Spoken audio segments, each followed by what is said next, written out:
Hello my beautiful people, নমস্কার। আমি সংকৃত। তো আজকে আমি একটু মাংস রান্না করবো। তো এই রোদে পুড়তে পুড়তে আমি চলে গেছি মাংস আনতে টাকা নিয়ে। তারপরে সবজি নিয়েছি, টমেটো নিয়েছি, আর দই আর মশলাপাতি নিয়ে মাংসটাকে ফার্স্টে ভালো করে ধুয়ে নিয়েছি।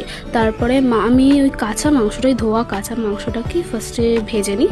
ভেজে নিয়ে তারপরে ম্যারিনেশন করার জন্য যে মশলাগুলো এনেছি সব মশলা দিয়ে আর একটু সর্ষের তেল, তারপরে জিরে গুঁড়ো, হলুদ, সব দই দিয়ে তো ওটাকে ম্যারিনেশন করে রেখেছি। নুন সব দিয়ে কিছুক্ষণ 1 ঘন্টার মতো ম্যারিনেশন করে রেখে দেবো। তার ফাঁকে আমি আলু, পেঁয়াজ, টমেটো এইগুলো ভালো করে কেটে নিয়ে পেঁয়াজটাকে ভালো করে ভেজে নেবো। পেঁয়াজটাকে ভেজে নেবো, আলু ভেজে নেবো। তারপরে মাংসর যে ম্যারিনেশন করা ছিল ওটা দিয়ে দেবো।